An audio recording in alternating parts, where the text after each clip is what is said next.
Welcome to origins e-Shala and आज हम continue करने वाले हैं हमारे 8086 माइक्रो प्रोसेसर का बहुत ही important topic that is memory segmentation. तो जो हमारा 8085 माइक्रो प्रोसेसर था उसमें जो मॉडिफिकेशंस किए गए थे, जो बोलते हैं ना एडवांसमेंट की गई थी 8086 में आने के टाइम पे, उसमें से एक बहुत इंपॉर्टेंट मॉडिफिकेशन था दैट वाज सेगमेंटेशन। तो अगर जनरली मैं बात करूँ व्हाट इज सेगमेंटेशन, यानी इट इज लाइक आप किसी चीज को टॉप टू बॉटम डिवाइड कर रहे हैं या एंड या स्टार्ट डिसाइड कर रहे हैं किसी चीज का। But in case of 8086 since हम मेमोरी की बात कर रहे हैं तो हम मेमोरी को एक पार्ट्स में डिवाइड करने वाले हैं, आप इस तरह से बोल सकते हैं।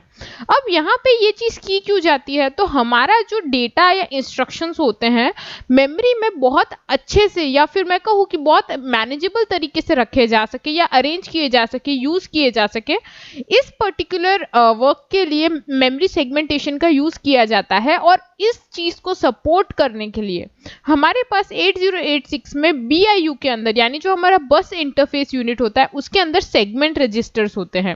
तो हमारे पास BIU के अंदर 4 सेगमेंट रजिस्टर्स होते हैं।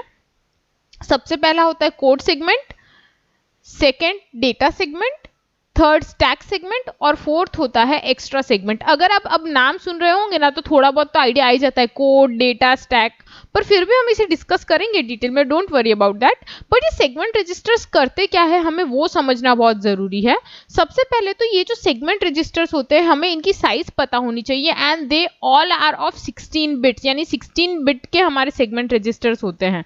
अब यहाँ पे जब मैंने बोला कि इसका यूज कैसे हो रहा है, तो हमारी जो मेमोरी होती है 8086 की maximum memory size that is 1 MB, यानी लगभग आप 1 MB तक की मैक्सिमम मेमोरी लगा सकते हैं। मिनिमम इट्स नॉट डिफाइंड, आपको डिपेंड करता है आपको कितना यूज करना है, पर मैक्सिमम 1 MB है।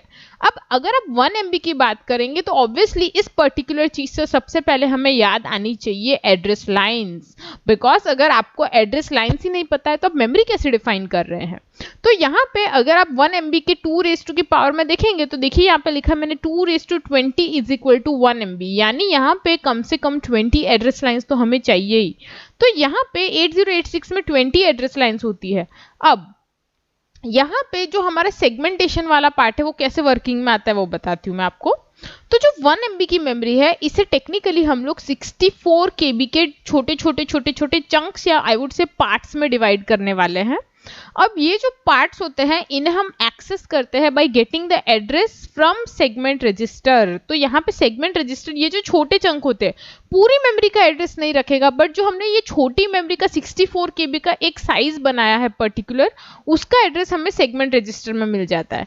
अब इनके अगर नाम के अकॉर्डिंग इनके वर्किंग की बात करूं मैं आपसे, तो अगर आप जैसे नाम सुन रहे थे कोड सेगमेंट, डेटा सेगमेंट, तो ऑब्वियसली यहाँ पे कुछ तो रिलेशन होगा इन सब चीजों का। तो हमारा जो डेटा है इन 8086 जो ओवरऑल अपना पूरा कंपोनेंट्स होते हैं कोड, डेटा और स्टैक, ये 3 पार्ट में डिवाइडेड होते हैं। तो ऑब्वियसली ये जो सेगमेंट रजिस्टर्स क्या करते हैं अब आपको पता चल गया होगा कि अगर मैं बोलूँ कि आपको डेटा स्टोर करना है कोड, यानी लेट्स से कोई इंस्ट्रक्शन स्टोर करने, तो आप कोड सेगमेंट में डाल सकते हैं। उसी तरह से अगर कोई स्पेसिफिक डेटा डालना है तो आप डेटा सेगमेंट में डाल देंगे। अगर आपको स्टैक यानी एक्स्ट्रा डेटा या कहीं पे सब रूटीन का प्रोग्राम रखना है, आप स्टैक सेगमेंट का जो एड्रेस चालू हो रहा है उसके अंदर ऐड करेंगे। और लास्ट होता है extra segment that is used specifically कि अगर आपका कुछ ज्यादा डेटा है आपके पास या कुछ एक्स्ट्रा बड़ा डेटा है then you can use it in stack segment, sorry extra segment.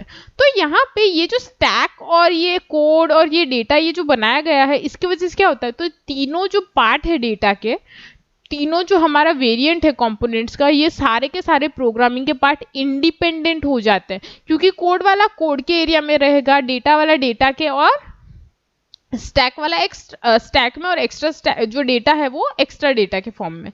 तो इसकी वजह से क्या होगा, अगर मुझे कोई कंपोनेंट या कोई प्रोग्राम का पार्ट लाना है तो मुझे दूसरे पार्ट पे डिपेंडेंट नहीं रहना पड़ेगा, एंड बिकॉज ऑफ दैट जो एग्जीक्यूशन होता है वो हैसल फ्री हो जाता है और आई वुड से बहुत इजीली मैनेजेबल हो जाता है। तो स्पीड भी बढ़ती है प्रोसेसर की इससे, और ज्यादा एकोमोडेशन जो होता है सिस्टम का वो भी अच्छा हो जाता है। तो this is how code segment, data segment and extra segment, stack segment works.